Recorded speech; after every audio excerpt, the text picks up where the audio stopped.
Hello everybody! I hope everyone's doing well today. I am doing a quick video because I wanted to talk to you about challenge groups. I feel like challenge groups are so important, and one of the reasons that we are here and doing what we do.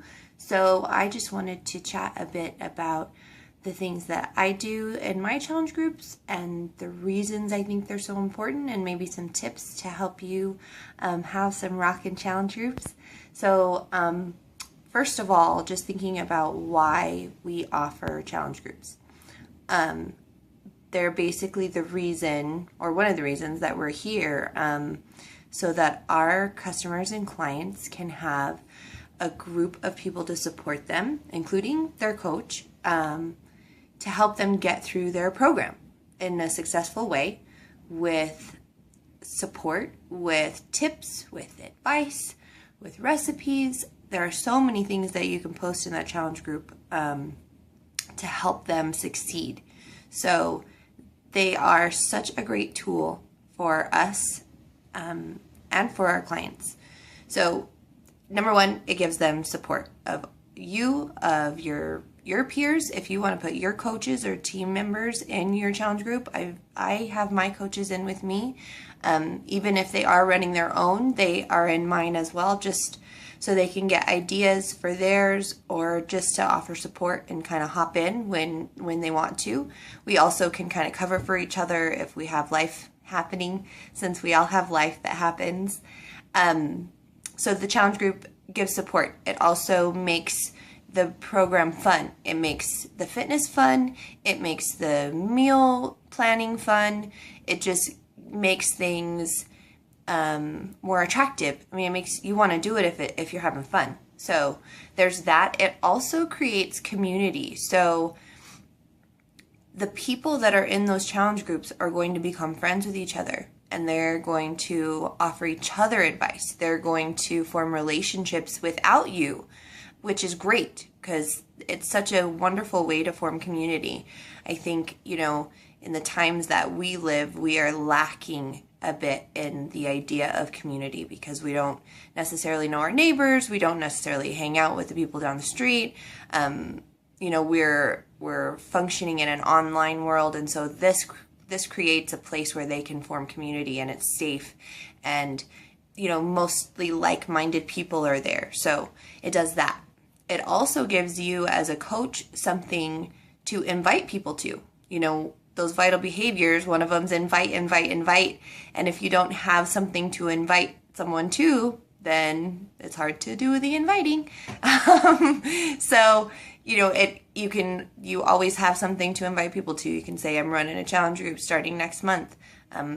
Personally, I run one every single month, just because I think it's so important, and it is. I want my clients and customers to know that I will always have one, that they can always jump in, even my veterans, if they feel like they need some more help and support. So there's that. And then finally, another reason to offer them is because you're going to be grooming people to become coaches on your team. Those Rockstar Challengers, and I know I've heard it said in lots of trainings too, but those Rockstar Challengers are going to become amazing coaches. It's a great vehicle to be able to say to someone, you're doing what I do already. You're already motivating. You're already offering advice. You're already helping people succeed. You might as well sign up and get a discount, and then, maybe move forward building a business. So it's a great place to groom. Oh, sorry, my light just went out. To groom new coaches. So there's that.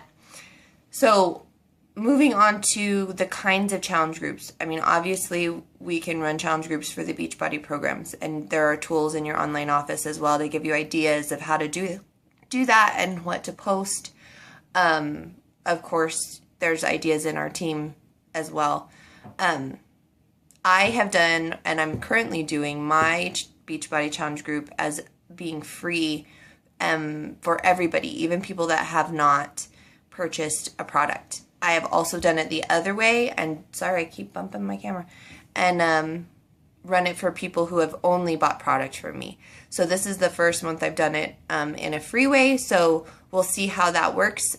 So far, for me, I love it because it lets me invite people without feeling salesy, and I am now engaged with those people that had been on the fence because now they're in my group because it was free, and they can see other people doing the programs.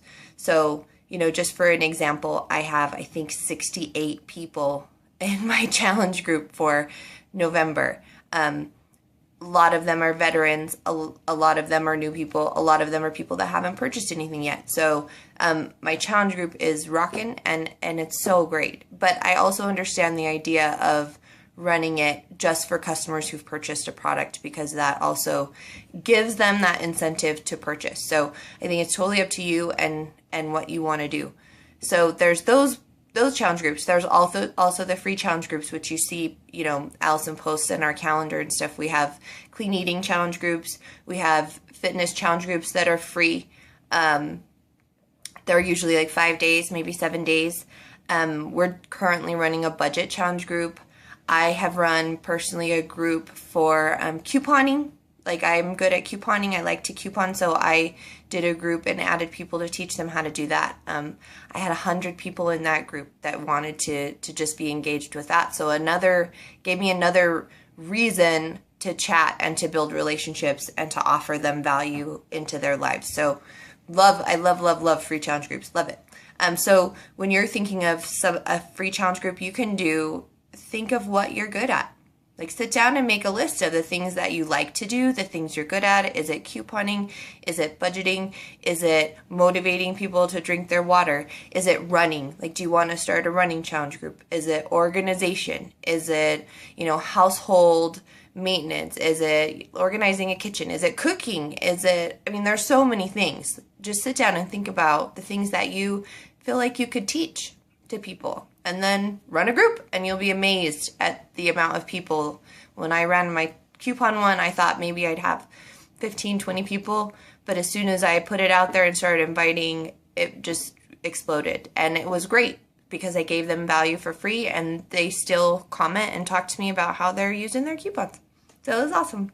And then finally, just a couple of tips about running a successful group. Once you have that group made, once you have those people, what do you do with them? I say, personally, the more the merrier. Like, I love having a big group. It makes it so much easier to keep people engaged and keep them excited. And those, a lot of people don't necessarily want to post all the time. Maybe they don't have time, or maybe they're just not comfortable yet in their journey posting pictures or posting their food or whatever, but they do like to participate just by watching. And so the more people you have, the more it won't matter so much if someone isn't posting, because it won't kill the tone of the group. I will say, invite your veterans. Any veteran that you've had in a challenge group before, when you get ready to start the next one, invite them, because they are going to set the tone. They've already done the program. They're already on a roll. I personally think of the 21-day fix when I'm talking about that. They know how to use the containers. They know how to plan their food, and they're going to post in that group. And so it's almost like having, 10 coaches in there, because they already know how to do it, and they set the tone. I expect my challengers to post their food pretty much every day. So I have veterans that automatically do that. And so my new people, they just think that that's the way it's supposed to be. And it is. Yay. So invite your veterans. I would say post twice a day, at least in your group. I post in the morning and I post in the evening. And just so that they know that you're there and that you're watching. You can post things that are relevant to the tone of what the group is doing now. I always find that about a week, 10 days into the 21-day fix, people start to struggle.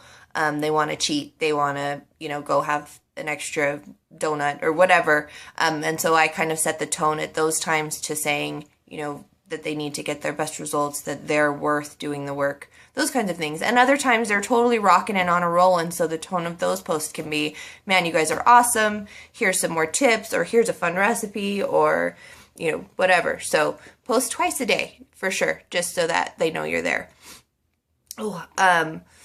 Be present in your group. So try not to auto post. Try not to use Hootsuite.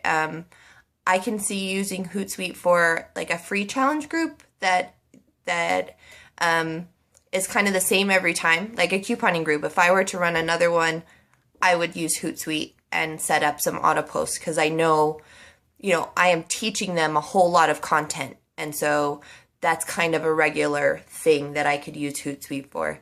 But for a regular challenge group where you need to be engaged, I would say don't use an auto poster because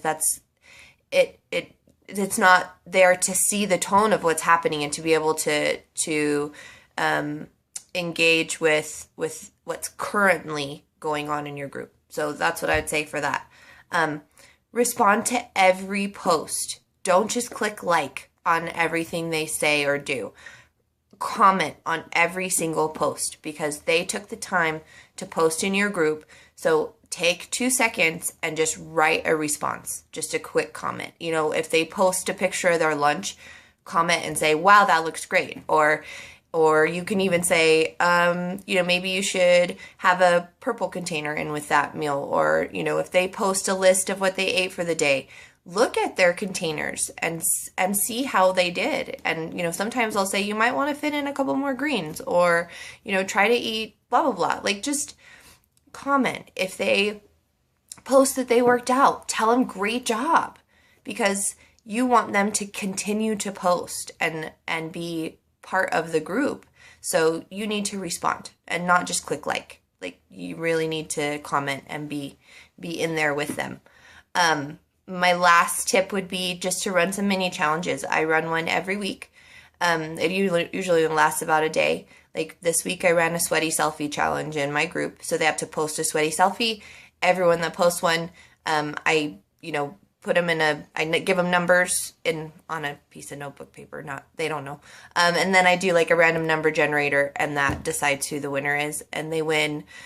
I send them either like the Fed Up video because it's awesome and everyone should watch it, or shaker bottles, or I've done like little insulated lunch bags, just whatever. I've also done gratitude journals. I've done Finding Your Joy books, just whatever you feel like they need. I kind of send it specific to each person. Whoever wins, then I kind of sit down and think about it for a minute and decide. If you use Amazon, if you have Amazon Prime, you can have those things shipped to them for free. So it really doesn't take but a minute. And I don't think I spend more than $10 on a prize, but they get to win a prize. So sweaty selfie challenge, I do a recipe challenge. Everyone has to post their favorite recipe, and then I copy and paste them into a file in the group so that they have access to them forever and don't have to scroll back. A gratitude challenge. Oh, I'm sweating. Sorry, it's hot in here. A gratitude challenge. Where they post what they're grateful for. I've done a self-esteem challenge where for 3 days they have to post 3 things they love about their body, which surprisingly people have a hard time with. Fridge photos, like I've had them take pictures of their fridge. I think that's it. So I would also say, final tip, if you use Evernote or any kind of a program to write notes in, like on your computer, when you do a good post, when you post something that you feel is really valuable and you think, wow, I should kind of save that for next time, copy and paste it into your Evernote or into your note program, and then you'll have it. And not to say that, again, that it's an auto poster, but it'll give you some ideas for the next time. There are some posts I do that people really respond to and that they really like. There are some that, go wah, wah, wah. So just save those. Pop them in Evernote. I have a little notebook in my computer in Evernote for challenge group posts, and I just copy them just so I have them for later. Oh my goodness, I think that's it. So that's a really long video, and I hope that you got something valuable out of it. And let me know if you have any questions, or let Allison know, or your upline, or whoever. So I hope you guys have a super great day. I'm gonna get ready to go to work. So thanks. Bye.